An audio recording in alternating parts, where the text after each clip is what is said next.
Hello friends, welcome to my YouTube channel Raj इक्विटेक।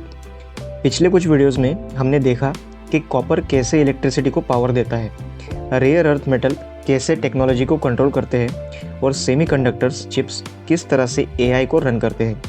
लेकिन इन सभी के बीच में एक ऐसा मेटल भी है जिसके बारे में आजकल बहुत कम लोग बात कर रहे हैं, और ये metal clean energy, advance chips और फ्यूचर एआई इंफ्रास्ट्रक्चर को साइलेंटली कनेक्ट करता है। इस मेटल की ग्लोबल रिजर्व गोल्ड से भी कम है, जो कि दुनिया में सबसे ज़्यादा सिर्फ साउथ अफ्रीका और जिम्बाब्वे में पाई जाती है, और इसकी डिमांड भी अब सिर्फ ज्वेलरी या कार्स तक लिमिटेड नहीं है। दोस्तों, यहाँ पर बात हो रही है प्लैटिनम की, जो कि हाइड्रोजन टेक्नोलॉजी, चिप मैन्युफैक्चरिंग के क्रिटिकल प्रोसेसेस और एआई एनर्जी बूम की अगली फेज के पीछे का एक सरप्राइजिंग फैक्टर साबित हो सकता है। आज की वीडियो में हम ये समझेंगे कि कैसे हम इसे एक इन्वेस्टमेंट अपॉर्चुनिटी की तरह यूज़ कर सकते हैं। दोस्तों, आज की ये वीडियो सिर्फ इंफॉर्मेशन पर्पज़ के लिए बनाई गई है। किसी भी तरह का ट्रेड या इन्वेस्टमेंट करने से पहले आप अपने फाइनेंशियल एडवाइज़र की एडवाइस ज़रूर लें। दोस्तों, इसकी रिजर्व या सप्लाई की अगर हम बात करें तो प्लैटिनम एक बहुत ज़्यादा रेयर मेटल है। पूरी दुनिया में इसका ज़्यादातर प्रोडक्शन सिर्फ साउथ अफ्रीका में होता है, जो कि ऑलमोस्ट 70 से 80% प्लैटिनम की सप्लाई को होल्ड करता है। इनके अलावा कुछ प्रोडक्शन रशिया और जिम्बाब्वे में भी होता है। इसके प्राइसेस स्टेबिलिटी की अगर हम बात करें तो ये कॉपर, गोल्ड या सिल्वर के कंपैरिजन में काफ़ी ज़्यादा वोलेटाइल होती है। इसलिए इसमें इन्वेस्टमेंट करने के बाद 5 से 10 साल का टाइम देना काफ़ी ज़रूरी होता है। इसके यूजेस की अगर हम बात करें तो ये सिर्फ एक ज्वेलरी मेटल नहीं है। ग्रीन हाइड्रोजन टेक्नोलॉजी में प्लैटिनम इलेक्ट्रोलाइजर और फ्यूल सेल का मेन कैटलिस्ट है, जिसके बिना लार्ज स्केल हाइड्रोजन प्रोडक्शन मुश्किल है।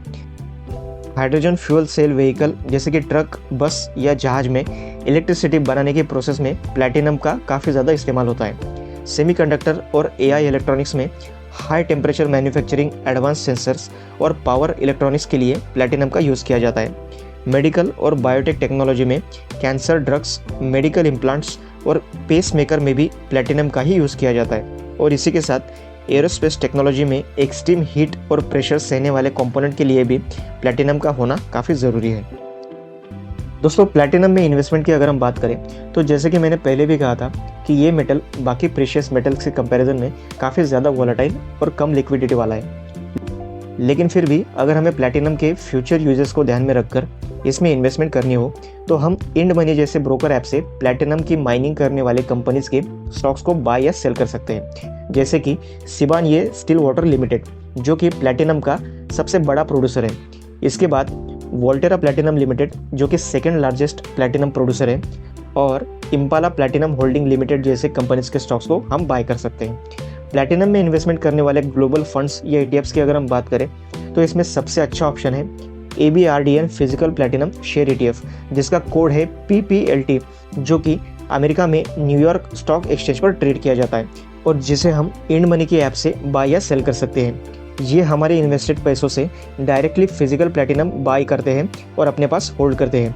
इसीलिए प्लैटिनम की प्राइसेस अगर बढ़ती या घटती है तो इसका डायरेक्ट इम्पैक्ट इस ETF की प्राइस पर हमें देखने को मिलता है। ये प्लैटिनम में इन्वेस्टमेंट करने वाला सबसे बड़ा ETF है और इसमें लिक्विडिटी भी काफ़ी ज़्यादा है, इसलिए इसमें एंट्री या एग्जिट करना काफ़ी ज़्यादा कन्वीनियंट है। इसी के साथ एक और ETF है जिसका नाम है ग्रेनाइट शेयर प्लैटिनम ट्रस्ट, जिसका कोड है PLTM। ये भी न्यूयॉर्क स्टॉक एक्सचेंज पर ट्रेड होता है और पहले वाले ETF की तरह भी ये भी फिजिकल प्लैटिनम को होल्ड करते हैं। इसे भी हम इंड मनी की ऐप से बाय कर सकते हैं। तो दोस्तों, ये थी आज की वीडियो प्लैटिनम की इन्वेस्टमेंट के ऊपर। आज की वीडियो आपको कैसे लगी मुझे कमेंट में ज़रूर बताएं, और प्लीज़ इस चैनल को लाइक, सब्सक्राइब और शेयर कीजिए। Thank you.